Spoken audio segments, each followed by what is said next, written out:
Welcome to Dev சமையல். இன்னைக்கு நம்ம பார்க்க போகிறது முருங்கைக்காய் ஊறுப்பு எனும் பொரிச்ச குழம்பு.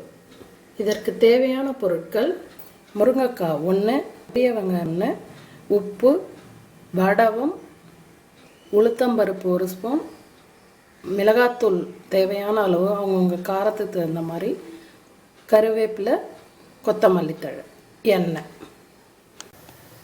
ஃபஸ்ட்டு இதில் ஒரு 1.5 டம்ளர் தண்ணி ஊற்றிக்கிறோம்.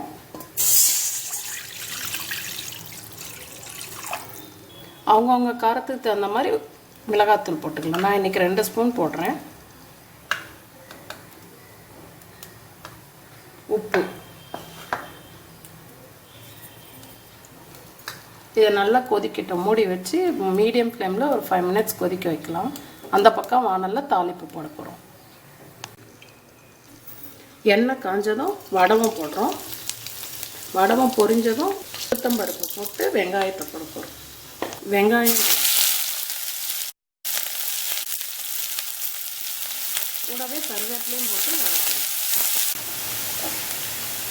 இந்த அளவுக்கு வெங்காயம் பொரிஞ்சு வந்தால் தான் டேஸ்ட் நல்லாயிருக்கும். இதனுடைய ஸ்பெஷலே இதுதான். வதக்கின வெங்காயத்தை போட்டு அது நல்லா ஒரு கொதி வந்ததும் முருங்கைக்காவை போட்டு ஒரு 3 நிமிஷம் வேக வைக்கலாம்.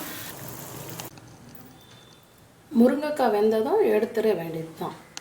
இறக்கிறதுக்கு முன்னாடி விருப்பம் உள்ளவங்க தேங்காய் ஒரு 2 ஸ்பூன் மிக்சியில் போட்டு அரைச்சி அது கூட போட்டுக்கலாம். நல்லாயிருக்கும். நெய் விட்டுக்கோங்க, டேஸ்ட்டுக்காக தான். இப்போது சுவையான முருங்கைக்காய் ஊறுப்பு ரெடி. இது இட்லி, தோசை, சாதம் எல்லாத்துக்கும் நல்லாயிருக்கும். செஞ்சு பாருங்கள்.